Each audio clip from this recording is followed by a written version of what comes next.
దేవునికి స్తోత్రం కలుగును గాక. ప్రభువైన యేసుక్రీస్తు నామమున మీకు అందరికీ వందనములు తెలియజేస్తున్నాను. వాక్య భాగంలోనికి వెళ్ళకముందు చిన్న ప్రార్థన చేసుకుందాం. ప్రేమ నమ్మకము గల మా పరలోకపు తండ్రి, ఘనమైన దేవ యెహోవా, మీ ఘనమైన నామమునకు స్తోత్రములు వందనములు చెల్లించుచున్నాం. ప్రభువా, నీ సన్నిధానంలో నిలవబడి నీ పక్షమున ప్రభువా వాక్యమును బోధించుచుండగా ప్రభువా, నీ పరిశుద్ధాత్మ శక్తి చేత నన్ను ఆవరించమని వేడుకొంచున్నాం నాయన. నాకు వాక్చాతుర్యాన్ని అనుగ్రహించమని వేడుకొంచున్నాం నాయన. వెంటనే బిడ్డలకు వినగలిగినటువంటి మనసు దయచేయమని వేడుకొంచున్నాం నాయన. వాక్యాన్ని వివరించుటకు నాకు కృపను దయచేయమని వేడుకొంచున్నాం నాయన. నీకే స్తోత్రం తండ్రి. కృపగల దేవ, మహిమా స్వరూపి, మీరే నాకు తోడుగా నీడగా ఉండి నన్ను బలపరచమని యేసుక్రీస్తు నామం అడుగుతున్నాను నా పరమ తండ్రి. ఆమేన్.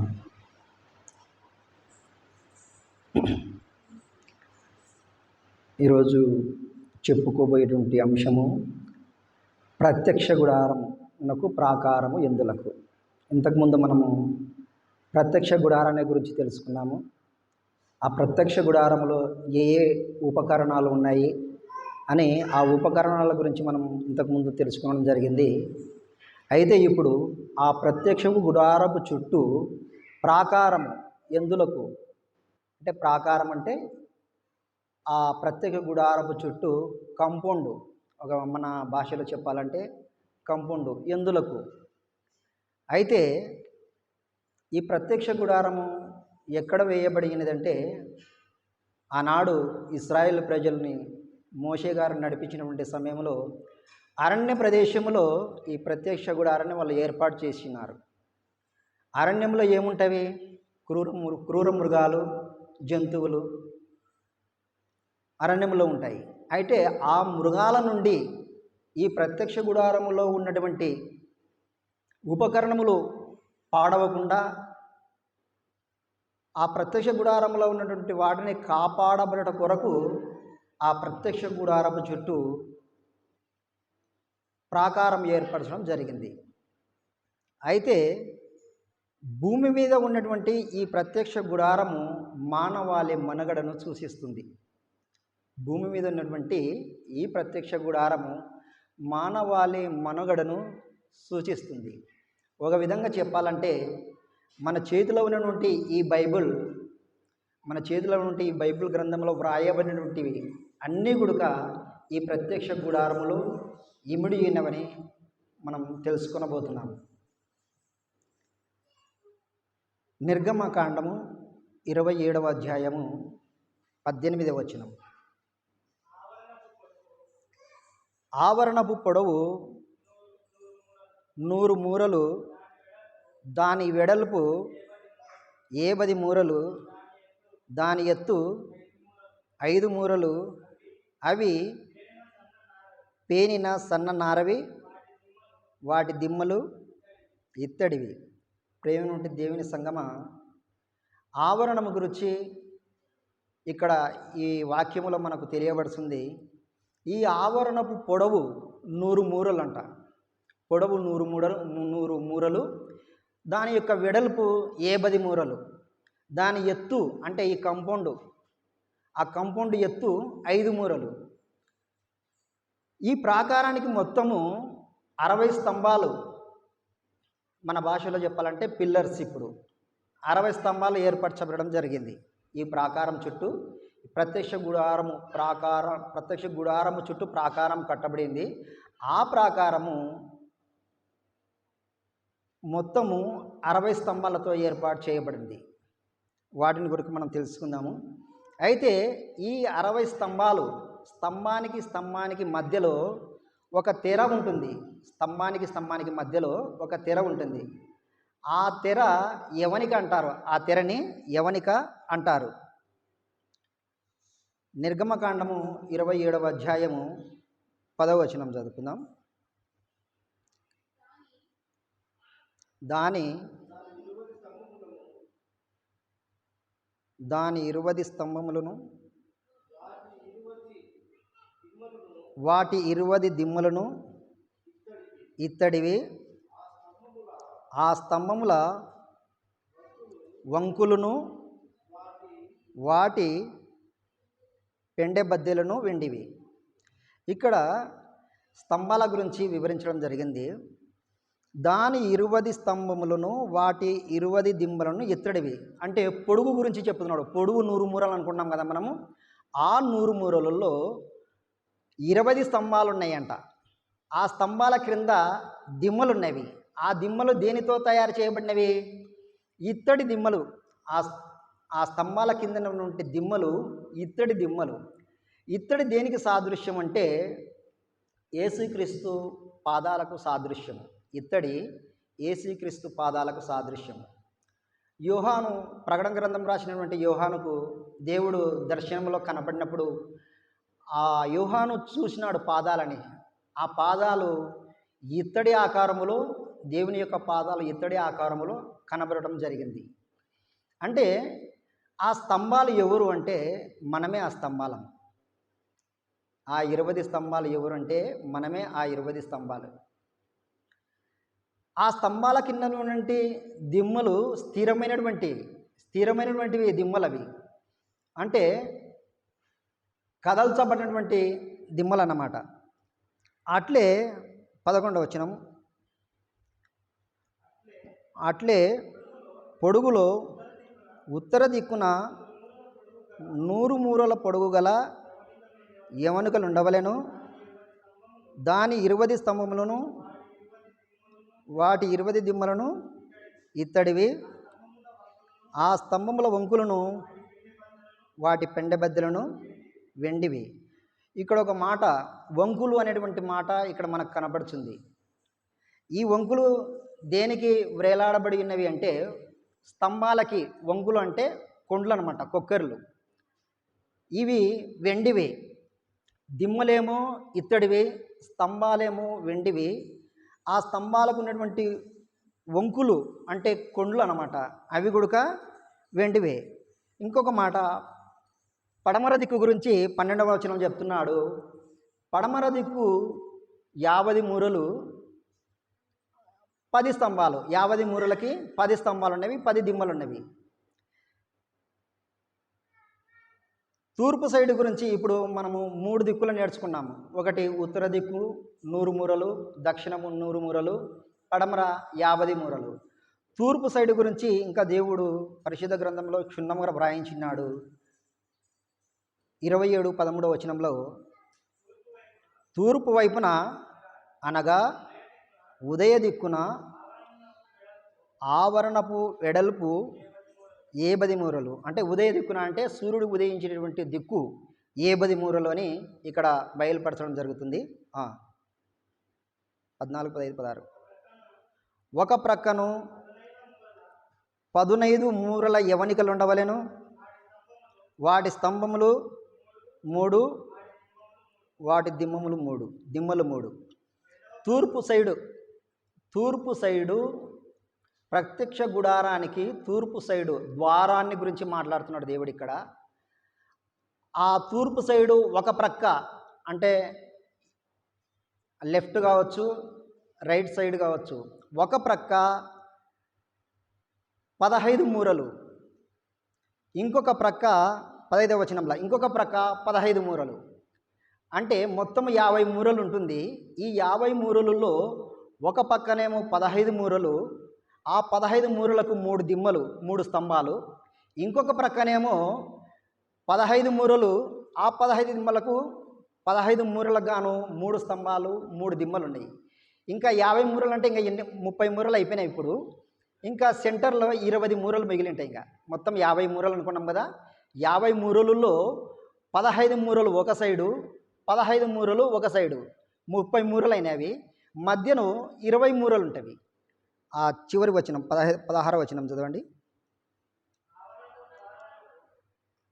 ఆవరణపు ద్వారమునకు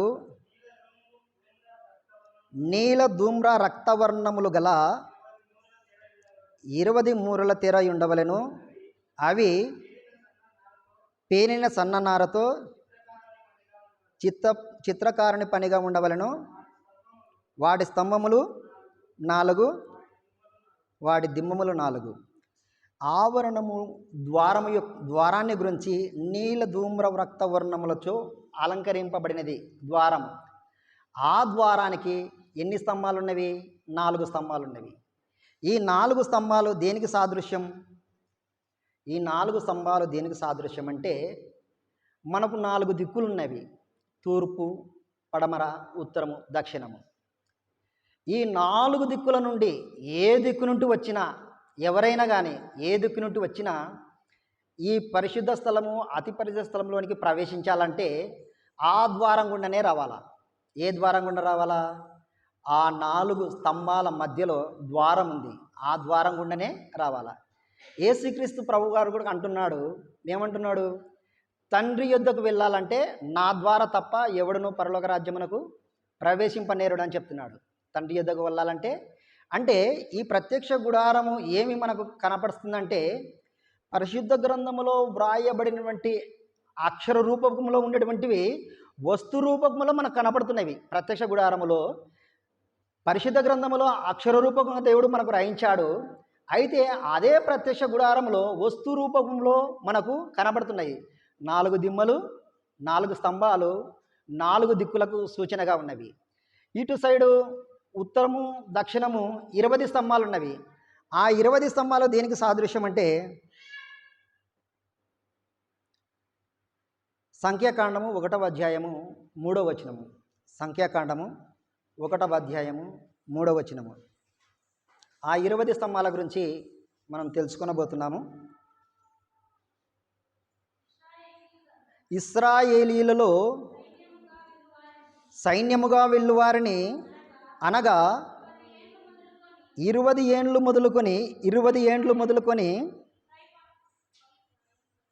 పై ప్రాయము గల వారిని తమ తమ సేనలను బట్టి నీవును అహరోనును లెక్కింపబలను. దేవుడు చెప్తున్నాడు మోషేతో, ఇశ్రాయేలీల్లో సైన్యముగా వెళ్ళేటువంటి వారిని, సైన్యముగా అంటే యుద్ధంలో పోయేటువంటి వారిని ఎవరిని లెక్కలోకి తీసుకోమంటున్నాడు? 20 సంవత్సరములు నిండినటువంటి యవ్వన బిడ్డల్ని తీసుకోమంటున్నాడు. ఆ 20 స్తంభాలు 20 ఏండ్లకి సూచనగా ఉన్నది. ఆ 20 స్తంభాలు ఉత్తరం దక్షిణం 20 స్తంభాలు ఉన్నాయి కదా, మొత్తం 60 స్తంభాలు ఈ ప్రత్యక్ష గుడారానికి ఉన్నవి. ఈ ప్రత్యక్ష గుడారంలో ఒకవైపు 20 స్తంభాలు, ఇంకొక వైపు 20 స్తంభాలు, పడమర తూర్పు 10 స్తంభాలు, మొత్తము 60 స్తంభాలు అన్నమాట. అంటే 20 దేనికి సాదృశ్యం అంటే, ఇశ్రాయేలీలు యుద్ధానికి వెళ్ళేటప్పుడు 20 సంవత్సరములు ప్రాయము కలిగినటువంటి వారిని తీసుకోవాలని అర్థం అన్నమాట. ఇంకొకటి, పడమర సైడు 10 స్తంభాలు ఉన్నవి. పడమర సైడు 50 మూరలు. ఆ 50 మూరలకు గాను 10 స్తంభాలు, 10 దిమ్మలు ఉన్నవి.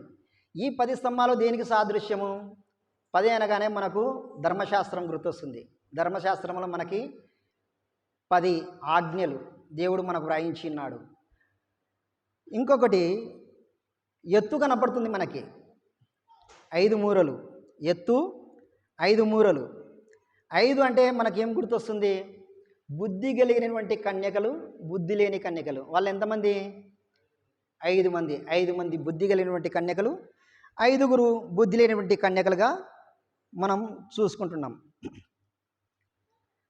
అయితే ఈ ప్రత్యక్ష గుడారం ఏ విధంగా ఉన్నదో అదే విధంగా మన దేశం చుట్టూ ప్రాకారం ఉంది. ఈ ప్రత్యక్ష గుడారానికి ఏ విధంగా ప్రత్యక్ష గుడారం చుట్టూ ప్రాకారం ఉందో అదేవిధంగా మన దేశానికి కూడా ప్రాకారం ఉంది. ఏంటి ఆ ప్రాకారం అంటే, మన దేశము చుట్టూ మిలిటరీని ప్రాకారంగా దేవుడు ఉంచిన్నాడు. అంటే మిలిటరీని ప్రాకారంగా ఇప్పుడు మన అధికారులు మిలిటరీ వాళ్ళని ప్రాకారంగా పెట్టుకున్నారు. శత్రువులు మన దేశం మీదకి రాకుండా ఉండేదాని కొరకు ఆ మిలిటరీ వాళ్ళు మన దేశం చుట్టూ కాపల కాస్తూ ఉంటారు. అంటే ఈరోజు మనం ఇంత ప్రశాంతంగా ఉన్నామంటే కారణం ఏమిటంటే, మన దేశము చుట్టూ మిలిటరీ వారు రాత్రింబగలు వాళ్ళ భార్య పిల్లల్ని విడిచిపెట్టి మన దేశాన్ని కాపాడుతూ ఉన్నారు. కాబట్టి మనం ఈరోజు ఇంత ప్రశాంతంగా ఉండగలుగుతున్నాము. ఉదాహరణ, మనము పంట వేస్తాం చేనికి, పంట వేసినప్పుడు ఆ పంట చెడిపోకుండా ఉండటానికి ఆ చేను చుట్టూ మనం కంచె వేసుకుంటాం. చేను చుట్టూ మనము కంచె వేసుకుంటాం. ఉల్లి విత్తనాలు అయినా మనం నాటితే అవి ఒక్కసారి దాంట్లో మీద తొక్కినామనుకో అవి ఇంకా పనికిరావు. అలాంటి పంటలకు బలమైనటువంటి కంచె వేస్తారు రైతులు. ఎందుకు? పశువులు తొక్కితే కానీ మనుషులు తొక్కితే కానీ ఒక్కసారి ఇరిగిపోయిన తర్వాత అవి ఇంకా మొలకెత్తవు, అవి ఇంకా విత్తనాలు కాయవని బలమైనటువంటి కంచె వేస్తారు. అదేవిధంగా మన గృహాల చుట్టూ మనం కాంపౌండ్ కట్టుకుంటాం. ఎందుకు? మన గృహంలో భద్రత కొరకు మనం మన గృహం చుట్టూ కాంపౌండ్ కట్టుకుంటాం. అట్టనే ఆ కాలంలో రాజులు కూడా వాళ్ళ దేశం చుట్టూ వాళ్ళ పట్టణాల చుట్టూ ప్రాకారాలు కట్టుకోవడం జరిగింది. మొట్టమొదటి ప్రాకారము యెరూషలేములో సొలొమోను రాజు కట్టడం జరిగింది. యెరూషలేములో మొట్టమొదటి దేవాలయం నిర్మించినప్పుడు ఆ వాక్యం కూడా చదువుకుందాం.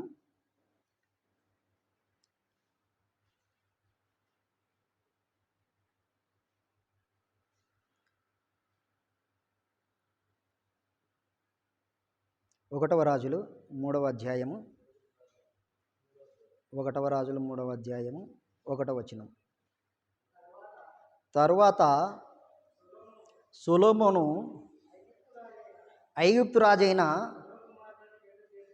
ఫరో కుమార్తెను పెళ్లి చేసుకుని అతనికి అల్లుడాయను. తన నగరును యెహోవా మందిరమును యెరూషలేము చుట్టూ ప్రాకారమును కట్టించుట ముగించిన తరువాత ఫరో కుమార్తెను దావీదుపురమునకు రప్పించెను. ఇక్కడ మనకేం కనపడుతుంది? సొలొమోను రాజు ఐగుప్తు రాజు కుమార్తెను పెళ్లి చేసుకున్నాడు. పెళ్లి చేసుకున్న తర్వాత ఆ పట్టణానికి తీసుకొని రాలేవాయన. తన భార్యను తన వెంట తీసుకొని రాలే. ఎందుకు తీసుకొని రాలే? ఆ పట్టణానికి ప్రాకారాలు లేవు కాబట్టి, ప్రాకారాలు లేని పట్టణములు పాడైపోతాయి కాబట్టి శత్రువులు ఆ పట్టణం మీద పడి ఆ పట్టణాన్ని నాశనం చేస్తారనే ఉద్దేశంతో ఆ రాజు సొలొమోను రాజు తన భార్యను తీసుకుని రాలేదు. ఆ పట్టణంలో యెరూషలేము మందిరం కట్టించి ఆ పట్టణం చుట్టూ ప్రాకారాన్ని ఏర్పరిచిన తర్వాత దావీదుపురమునకు ఆమెను తీసుకుని వచ్చినట్టుగా ఇక్కడ మనకు కనపడుతుంది.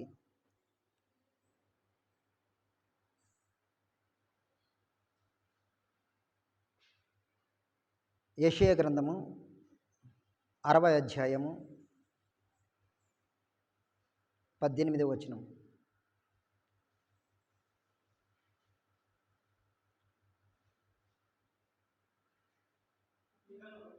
ఇకను నీ దేశమున బలాత్కారమున మాట వినబడదు, నీ సరిహద్దులలో పాడు అను మాట కానీ నాశనం అను మాట కానీ వినబడదు.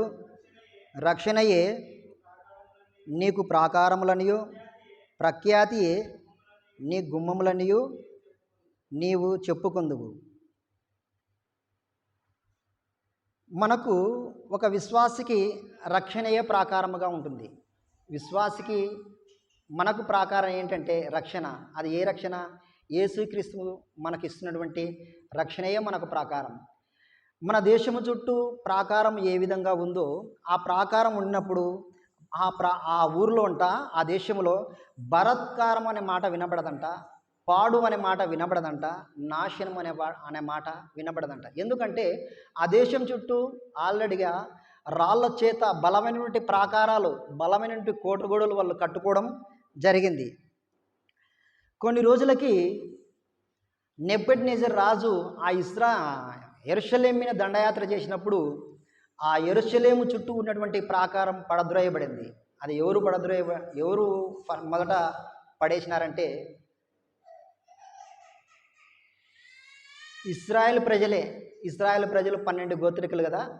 ఈ 12 గోత్రికులలో 10 మంది గోత్రికులు ఒక సైడు, 2 గోత్రికులు అంటే 12 గోత్రికులలో 10 మంది గోత్రికులు ఒక సైడు, 2 గోత్రికులు ఒక సైడు ఉన్నారనమాట. ఆ 2 యూదులు, ఈ 10 మంది ఇశ్రాయేలు ప్రజలు.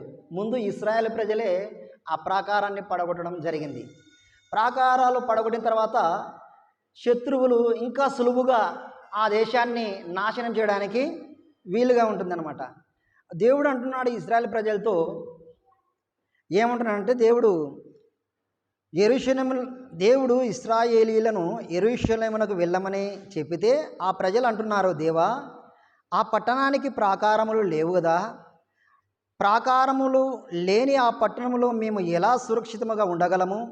ప్రాకారములు ఉన్నప్పుడే రక్షింపబడలేదు, ప్రాకారాలు ఉన్నప్పుడే మేము రక్షింపబడలేదు, ఇప్పుడు ఆ ప్రాకారము పడద్రోయబడింది, మేము ఏ విధంగా ఆ పట్టణంలో మేము సురక్షితంగా ఉండగలము అని దేవుడు అంటున్నాడు ఆ ఇశ్రాయేలు ప్రజల చేత.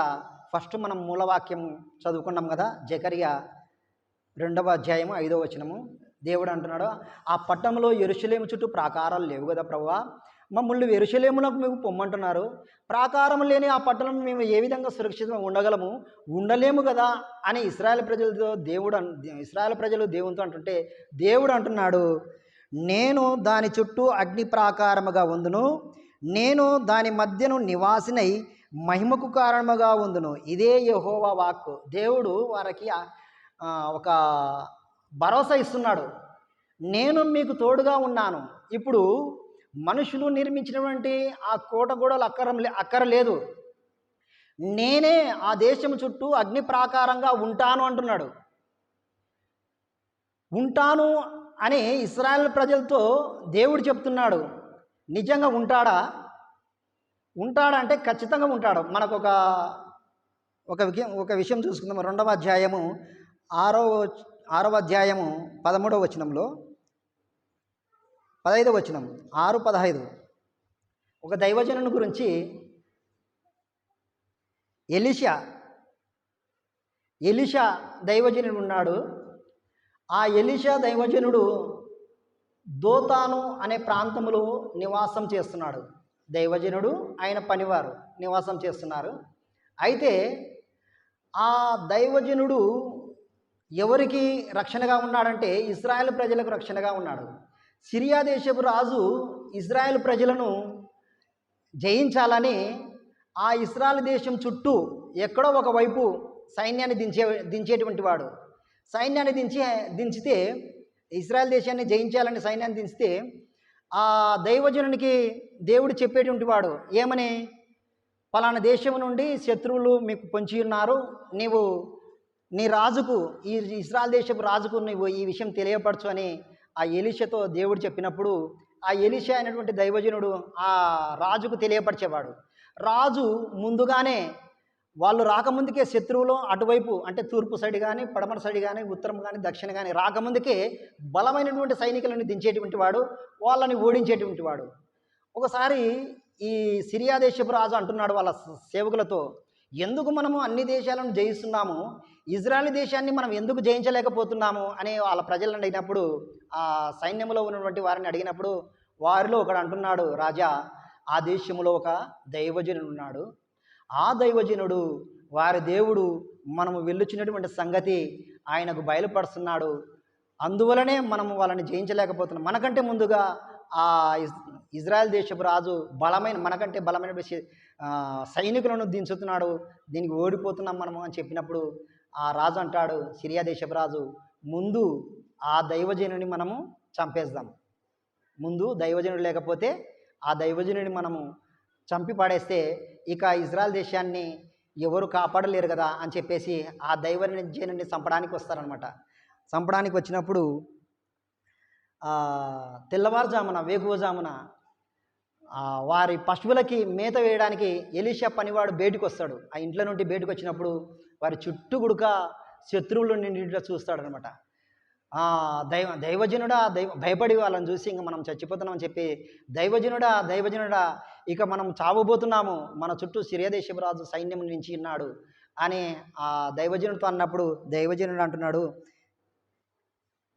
2వ రాజులు 6:16 దయచేసి చదవండి. 2వ రాజులు 6వ అధ్యాయము 16వ వచనం.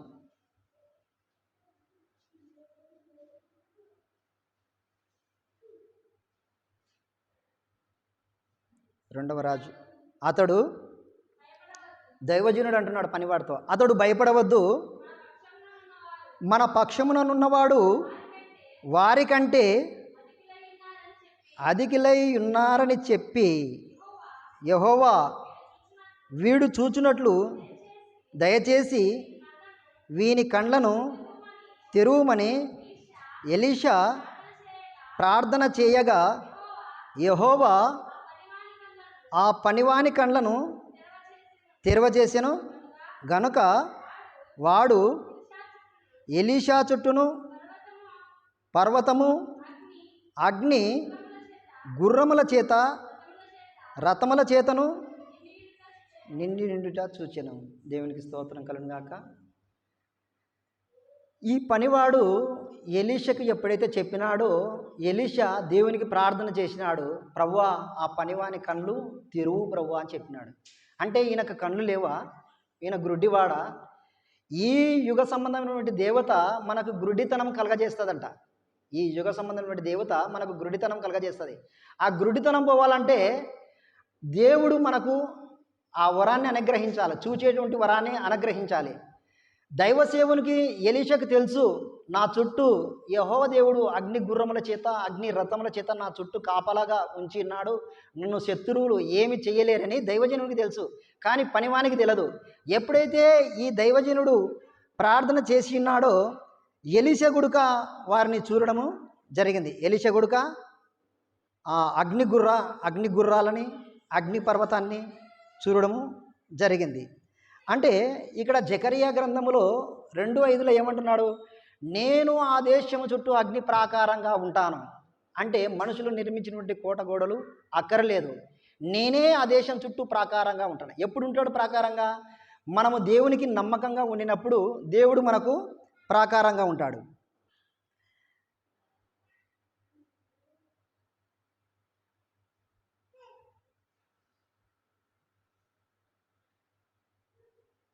అయితే దైవ సేవకుడు మన కుటుంబాలకు ప్రాకారం లాంటివాడు. దైవ సేవకుడు ఆ ఎలీషా ఇజ్రాయెల్ దేశానికి ప్రాకారంలాగా ఎలాగ ఉన్నాడో ప్రతి ఊర్లో, ప్రతి గ్రామంలో దైవ సేవకులు మనకు ప్రాకారం లాంటి వాళ్ళు. ఏంటి ప్రాకారం లాంటి వాళ్ళు అంటే, ఒక్కొక్కసారి మనం ప్రార్థన చేసుకుంటామో లేదో మన పనుల మీద పడి, కానీ వాళ్ళు మాత్రము గ్రామం కొరకు, గ్రామంలో ఉన్నటువంటి అధికారుల కొరకు, రాజుల కొరకు, అధికారుల కొరకు ప్రార్థన చేసేటువంటి దైవజనులు ఎంతోమంది ఉన్నారు. ఆ ప్రార్థన వల్లనే మనకు రక్షణ లభిస్తుంది. ఆ ప్రార్థన వల్లనే మనకు రక్షణ లభిస్తుంది. మనం ఎలాంటి వారి మధ్యన ఉన్నామంటే అప్పుడప్పుడు మనం వార్తలలో వింటుంటాము. ఏమని? మానవ మృగాలు వెంటాడి చిదిమేసినాయి అని చెప్పి వార్తల్లో వింటుంటాము. అంటే మన పిల్లలు బయటికి వెళ్ళినప్పుడు మన పిల్లలకు రక్షణగా ఉండాలంటే దేవుడు మనకు ప్రాకారంగా ఉండాలా. దేవుడు మనకు ప్రాకారంగా ఉండాలంటే మనం సంవత్సరానికి ఒకసారి ప్రార్థనకు పోతే సరిపోతుందా? మన పిల్లలకు దేవుడు మనకు రక్షణ ప్రకారంగా ఉండాలంటే, ఎల్లప్పుడూ దేవుడు మనకు కాపలగా ఉండాలంటే వారానికి ఒకసారి మనం ప్రార్థన పోతే సరిపోతుందా? ఎన్ని గంటలు దేవునికి మనం సమయం ఇస్తున్నాం? ఎన్ని గంటలు లోక వార్తలు చెప్పుకోవడానికి, లోక మాటలు చెప్పుకోవడానికి మనము మొగ్గు చూపుతున్నాం? ఎవరు మనల గురించి మాట్లాడాల్సిన అవసరం లేదు. మనల్ని మనమే పరీక్షించుకుందాం. నిజంగా నేను ఈరోజు ఎన్ని గంటలు నేను దేవుని సన్నిధిలో గడిపినాను? ఎన్ని గంటలు అనవసరమైనటువంటి టీవీల ముందా, అంటే సీరియల్స్ కావచ్చు, సినిమాలు కావచ్చు, లేకపోతే ఇరుగు పొరుగు వారితో దేని గురించి మాట్లాడతారు? దేవుని గురించి మాట్లాడతారా? కానీ ఖచ్చితంగా దేవుని గురించి మాట్లాడే వాళ్ళు ఉన్నారు. కానీ ఎక్కువ మంది లోక సంబంధమైనటువంటి మాటల గురించి, లోక సంబంధమైన విషయాలను గురించి మాట్లాడేటువంటి వారే ఉన్నారు. కానీ దేవుని గురించి చర్చించుకోవడం మంచిదే, కానీ దేవుని గురించి మాట్లాడడం ఈ లోకమే మర్చిపోతుంది.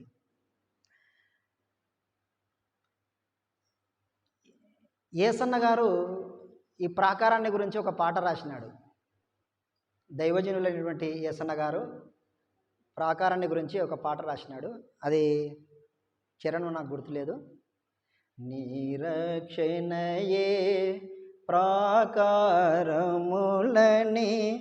ప్రఖ్యాతియే నాకు గుమ్మములని తెలిపి నిరక్షణయే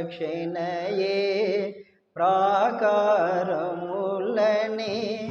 ప్రఖ్యాతియే నాకు గుమ్మములని తెలిపి లోకములో నుండి నన్ను వేరు చేసినది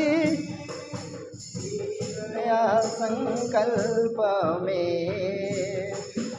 లోకములో నుండి నన్ను వేరు చేసినది నీ దయా సంకల్పమే.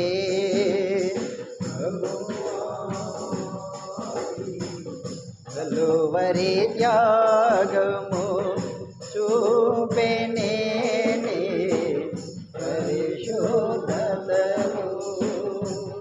దేవునికి స్తోత్రం కలుగుగాక. ప్రాకారాన్ని గురించి ఆనాడే దైవ సేవకులు నీ రక్షణయే మాకు ప్రాకారములని ప్రఖ్యాతియే మాకు గుమ్మములని ఆ రోజు యేసన్న గారు నిజంగా 6వ తరగతి చదువుకున్నాడంట ఆయన చెప్పినటువంటి సాక్ష్యం. కానీ బైబిల్లో ఉన్నటువంటి ఈ విలువైనటువంటి మాటలను తీసుకొని ఆయన ఈ పాట రాయడం జరిగింది. మనం కూడా మన గృహాలకు కంపౌండ్ ఏ విధంగా ఉందో, మన గృహములు కాపాడబడడానికి కంపౌండ్ ఎలాగ ఉందో, మన పట్టణాలకు పట్టణం కాపాడబడడానికి పట్టణం చుట్టూ ప్రాకారం ఎలాగ ఉందో, ఒక దేశానికి ప్రాకారం ఎలాగ ఉందో మనకు ప్రాకారం ఉండాలంటే మనము యేసుక్రీస్తుని రక్షకునిగా అంగీకరించి ప్రతిదినము ఒక విశ్రాంతి దినమే కాదు. చాలామంది అంటారు విశ్రాంతి దినం మాత్రమే కూడుకోవాలా, మిగతా దినాల్లో కూడుకోకూడదని చాలామంది మాట్లాడుతుంటారు. కొంతమంది ఆదివారమే కూడుకోవాలా, వేరే దినాలలో కూడుకోవాల్సిన అవసరం లేదు, ప్రార్థన చేయాల్సిన అవసరం లేదు అని కొంతమంది అంటారు. బైబిల్ చెప్తుంది అనుదినము నా గడప యొద్ద కనిపెట్టుకుని నన్ను ధ్యానించేవాడు ధన్యుడు అంటుంది. ఇక్కడ శనివారం చెప్తలేదు, ఆదివారం అని చెప్తలేదు. అనుదినము నా గడప యొద్ద కనిపెట్టుకుని నన్ను ధ్యానించేవాడు ధన్యుడు అని చెప్తుంది. మనము అనుదినము ప్రార్థనలో ఉన్నామా? మరి దేవుడు అంటున్నాడు నా మందిరములో ఒక దినము గడుపుట 1000 దినముల కంటే శ్రేష్టం అంటున్నాడు. అక్కడ కూడా ఆదివారం గడపమని చెప్పలేదు, శనివారం గడపమని చెప్పలేదు, విశ్రాంతి దినం గడపమని చెప్పలేదు. నా మందిరములో ఒక దినము గడుపుట 1000 దినముల కంటే శ్రేష్టం అని చెప్తున్నాము. మనం ఎంతవరకు దేవుని మందిరంలో ఆరాధిస్తున్నాం ఒకసారి మనం పరీక్షించుకుందాం. ఈ చిన్ని మాటలు దేవుడు దీవించి ఆశీర్వదించిన గాక. నాకు సమయం ఇచ్చినటువంటి సంఘానికి, ప్రేమరాజు గారికి వందనాలు తెలియజేస్తున్నాను.